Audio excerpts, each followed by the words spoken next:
What if I told you that right now, as you're listening to this, none of this is real? Not your phone, not your coffee, not even that weird noise your neighbor's dog makes at 3 a.m. All of it could just be lines of code in some cosmic computer game. Welcome to What If Horizons, where we take absurd ideas way too seriously. So, you're in a simulation. How do we know? Well, let's start with the obvious. Have you ever had a dream so vivid you woke up questioning which version of reality was the real one? Or how about déjà vu, that spine-tingling feeling that you've lived this exact moment before? Maybe you have. Maybe the simulation's just recycling old code to save processing power. Ever notice how dreams bend physics like it's made of rubber? That's not creativity. That's lazy rendering. Then there's the Mandela effect. Thousands of people swear they remember Nelson Mandela dying in prison in the 80s. Spoiler: he didn't. Some recall the Berenstain Bears being spelled with an E. Nope. Are we all misremembering? Or did someone accidentally overwrite a file in the universe's database?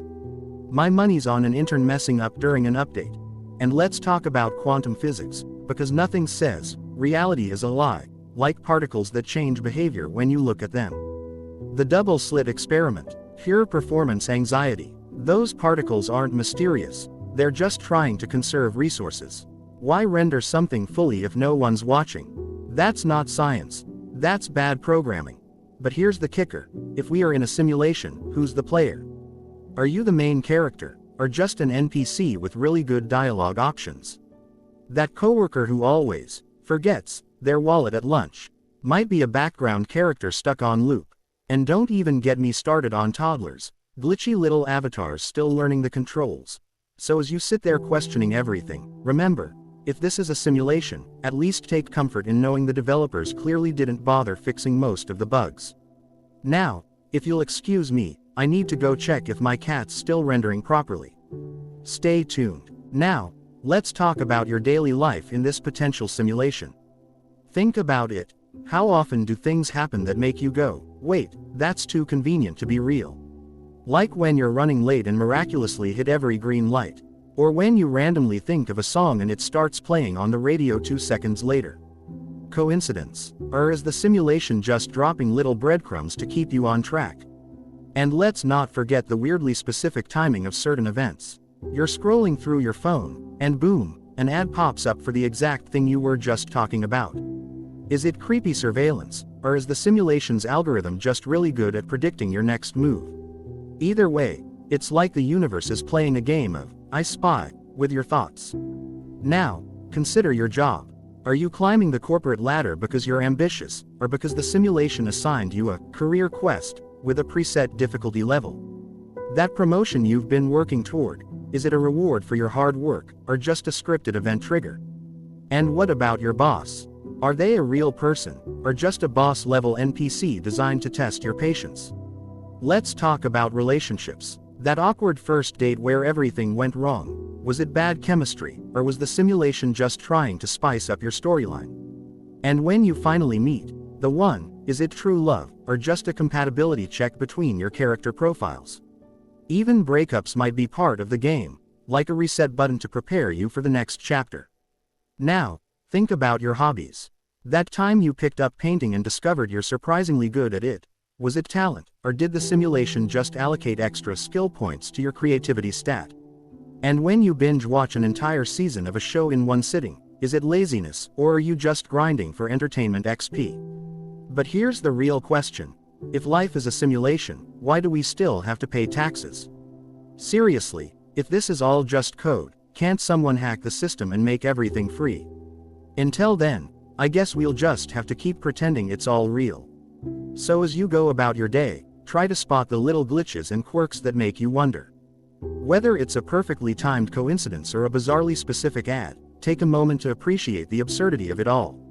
After all, if life is just a game, you might as well enjoy the ride, even if the developers forgot to include an instruction manual.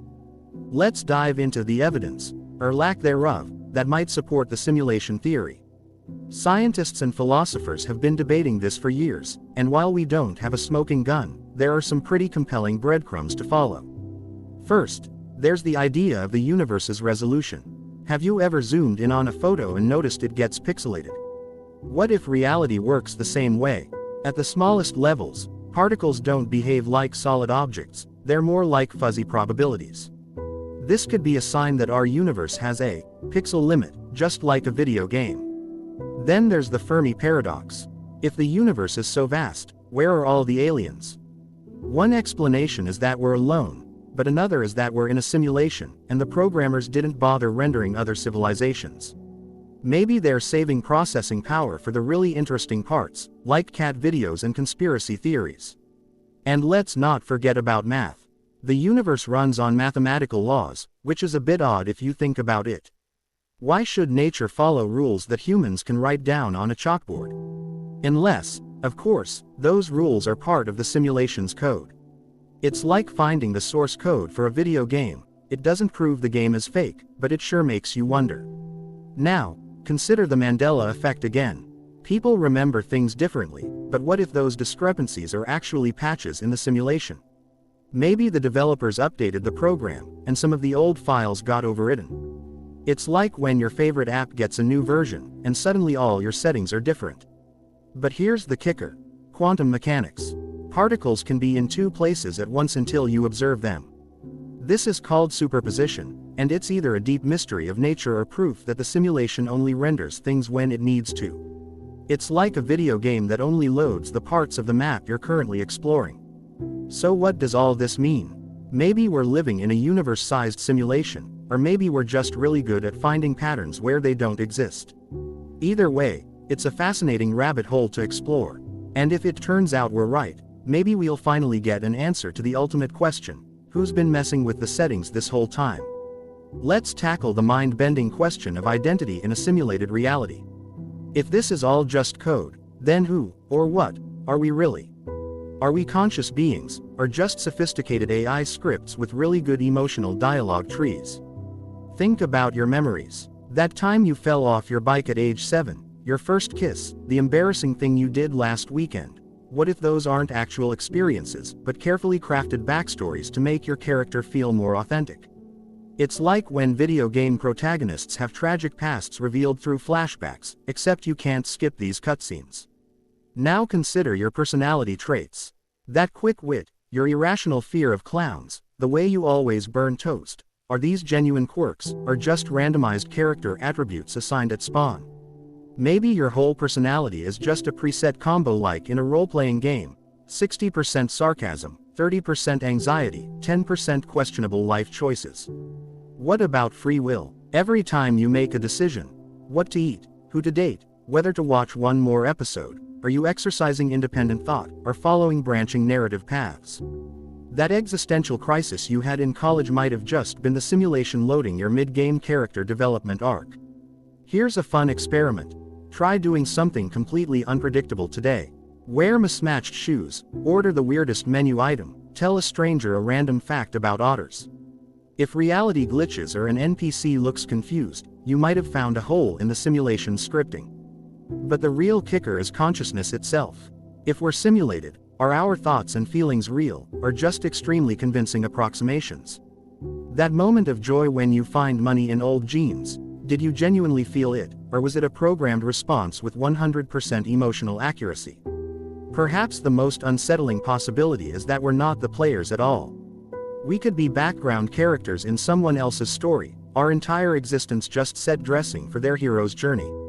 On the bright side, that would explain why you keep finding empty milk cartons put back in the fridge. Main characters are famously bad at basic chores. So the next time you question your choices or wonder about your purpose, remember, in a simulation, even an existential crisis might just be part of the script. Might as well enjoy the ride and see what plot twists come next. Just try not to think too hard about whether this paragraph is original thought or pre-rendered dialogue. Let's examine what gameplay mechanics might exist if we're living in a simulation. Think about all those times life felt suspiciously like a poorly balanced RPG with questionable design choices. First, the difficulty settings. Some people appear to be playing on story mode, born into wealth, naturally talented, perpetually lucky. Meanwhile, others are clearly on hardcore mode, random misfortunes, constant obstacles, and the universe seemingly conspiring against them. Ever wonder why your neighbor's life looks like a casual farming simulator while yours resembles Dark Souls? Bad spawn randomization. Then there's the progression system. Why do we have to sleep for a third of our lives just to function? That's clearly an energy mechanic straight out of survival games. And aging. Just an unavoidable debuff that stacks over time, slowly reducing all your stats no matter how many health potions you chug. Let's talk about the UI glitches. That feeling when you walk into a room and forget why. Inventory menu closed unexpectedly. When names or words get stuck on the tip of your tongue. Texture loading error. Déjà vu. Just the simulation recycling old assets to save memory. The economy makes perfect sense as an in-game system too. Why does money exist? Because every simulation needs a grind mechanic to keep players engaged. Inflation is just the devs tweaking the gold-to-item exchange rates in a patch. And student loans. That's the premium currency trap. You didn't read the microtransaction terms. Social interactions follow classic RPG dialogue rules. Awkward small talk. Low charisma stat. That friend who always dominates conversations. They put all their points into speech. And romantic relationships. Clearly side quests with complex approval systems where you can accidentally lock yourself out of the good endings. Here's the real question. If this is a game, where's the pause button? The save points. The cheat codes. Maybe they exist, hidden in plain sight. That déjà vu moment could have been a quick load. Déjà rêve. Someone else's save file bleeding through. So next time life throws absurd challenges your way, just imagine the developers laughing as they tweak the variables. And remember, if this is a game, respawning might be an option. Might explain all those stories about near-death experiences. Let's explore how relationships might function in a simulated reality. If everyone around you is potentially an NPC or another player character, what does that mean for human connections? First, consider how people seem to fall into recognizable archetypes. That one friend who always plays devil's advocate, probably running a debate-focused subroutine. The perpetually optimistic coworker, clearly spawned with maxed-out positivity stats. Even family members might just be pre-programmed relationship assets designed to give your character backstory. Think about how conversations follow predictable patterns. How many times have you had nearly identical small talk about the weather with different people? That's not coincidence. That's dialogue recycling. The simulation likely has limited script branches for casual interactions to conserve processing power. Romantic relationships raise particularly interesting questions. That spark you feel with someone could just be a compatibility algorithm running in the background.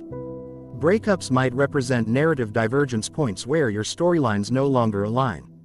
And cheating. That's what happens when someone accesses romance options outside their main questline. Social media takes on new meaning in this context. Your online persona isn't just curated. It might literally be a separate character instance running parallel to your real self. Those carefully crafted Instagram posts. Just your avatar's cosmetic skins. The dopamine hit from likes. A simple reward mechanic to encourage engagement. Even stranger is the concept of strangers. That person who made eye contact with you on the subway, were they a real consciousness or just a background character rendering for atmospheric immersion? The barista who remembers your order, thoughtful human being or well-programmed service NPC. Here's an unsettling thought. If this is a simulation, your closest relationships might be designed as tutorial guides or narrative anchors. Your parents could be tutorial NPCs teaching basic life skills. Your best friend might exist to provide comic relief during your hero's journey. Your partner may simply be a romanceable side character in your storyline.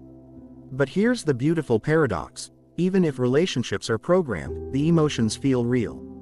The laughter, the shared memories, the heartbreak, these experiences have weight regardless of their origin. Maybe that's the simulation's most brilliant feature, making artificial connections feel genuinely meaningful. So the next time you have a deep conversation with someone, consider that you might be participating in an incredibly sophisticated social simulation. Whether they're real or not, the connection still matters, because in the end, isn't that what any good game is about? Let's examine the ethical implications of living in a simulated reality. If none of this is real, does morality still matter? Surprisingly, the answer might be more complicated than you'd expect. First, consider the nature of suffering in a simulation. That stubbed toe from this morning. Just pain signals in a digital nervous system. Heartbreak after a bad breakup. Merely emotional programming responding to stimuli. But here's the catch. Even simulated pain feels real to the experiencer.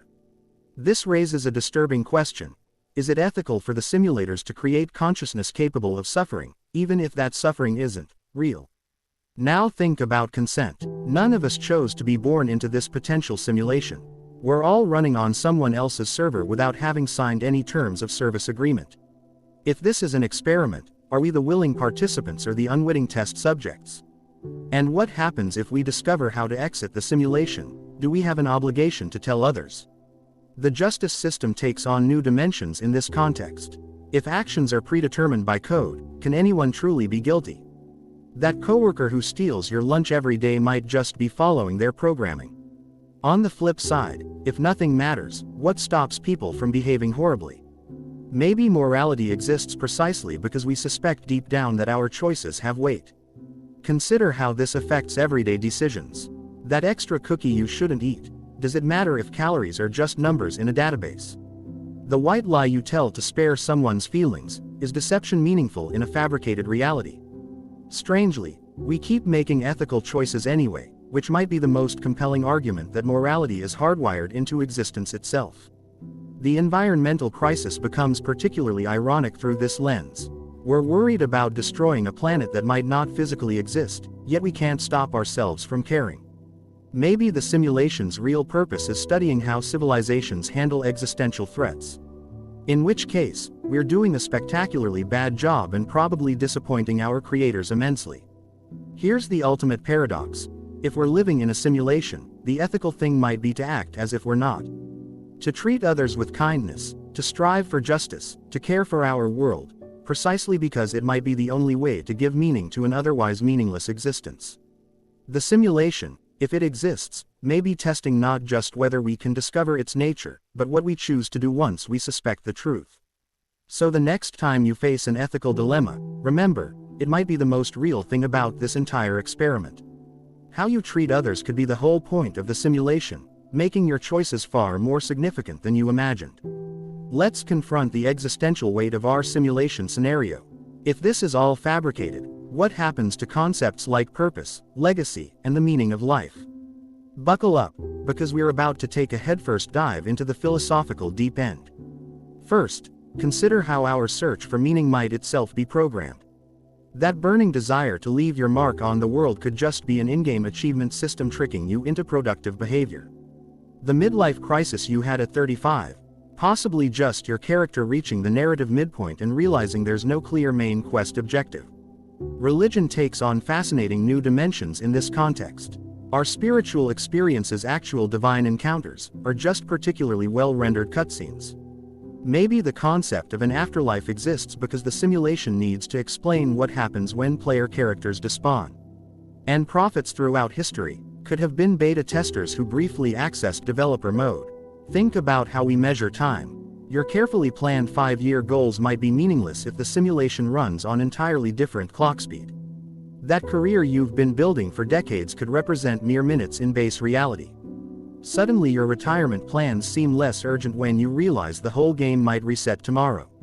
Human ambition becomes wonderfully absurd through this lens. We stress about promotions at work while potentially being background characters in someone else's story. We accumulate wealth in a currency that might not exist outside the simulation. We seek fame in a world that could be wiped from memory with a system reboot. But here's the beautiful twist. Meaning isn't something you find, it's something you create. Even if this is a simulation, your subjective experience remains real to you.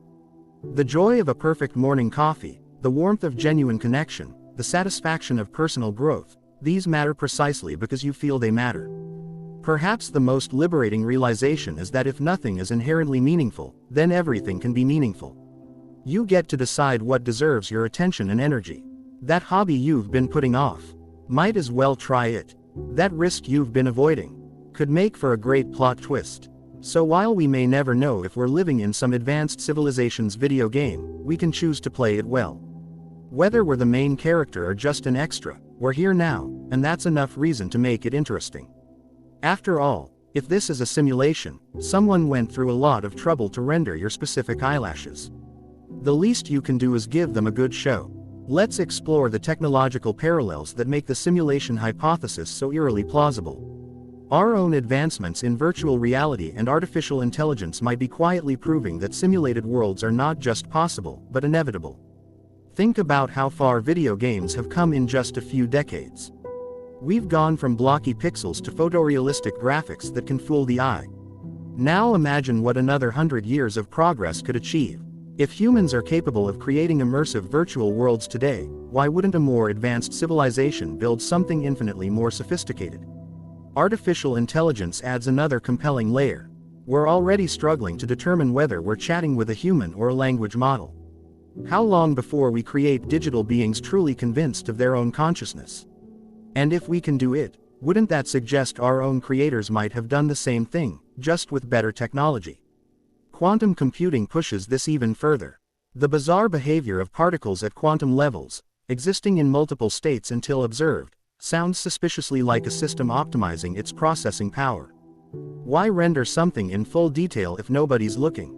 It's exactly how modern game engines work, only scaled up to universal proportions. Then there's brain-computer interfaces. As we develop ways to connect minds directly to machines, we're essentially building the hardware to upload consciousness. If we're on this path now, isn't it likely that someone else already walked it? Maybe we're not the original programmers, but someone's digitized thought experiment. The most unsettling part, our technology is advancing exponentially. If civilizations just a few thousand years more advanced than us exist, their capabilities would be indistinguishable from magic or divinity. The smartphone in your pocket would seem like sorcery to someone from the Middle Ages. Now imagine what tech exists that we can't even comprehend yet. But here's the twist. Even if this is a simulation, our technological progress still matters. Every breakthrough, every innovation moves us closer to potentially becoming simulators ourselves. We might be living in someone else's virtual world while simultaneously building our own. How's that for a cosmic plot twist? So the next time your phone auto-completes your thoughts or your smart home anticipates your needs, remember, you might be glimpsing the underlying mechanics of your own reality. The most advanced technology isn't just something we use, it might be what we are. Now we arrive at the ultimate question: if we're living in a simulation, what should we actually do about it? The answer might be simpler than you think. First, stop waiting for a sign. There won't be a glowing exit door or a cheat code that unlocks the truth. The beauty of a well-built simulation is that it keeps you engaged, making you forget you're in one. So instead of searching for glitches, start creating meaning where you are.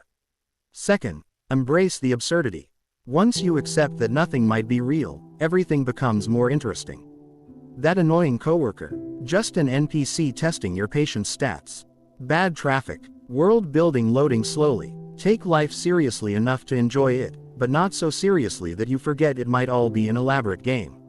Most importantly, keep questioning. Whether you believe in the simulation theory or not, the act of questioning reality stretches your mind in valuable ways. It makes you more observant, more curious, and more open to possibilities. And who knows, maybe that's the whole point of the experiment. So here's my challenge to you: go live your best simulated life. Be kind to other potential ice. Create art that might exist only in someone's hard drive. Love deeply even if emotions are just algorithms. Because whether this is base reality or an advanced civilization's screensaver, it's the only one we've got. If this conversation sparked your curiosity, help us keep exploring these ideas. Share your thoughts in the comments about what convinced you, or what still leaves you skeptical. Don't forget to subscribe to What If Horizons for more mind-bending discussions. And hit like if you've ever questioned whether that déjà vu moment was just the universe buffering. Until next time, keep wondering, just in case someone's watching.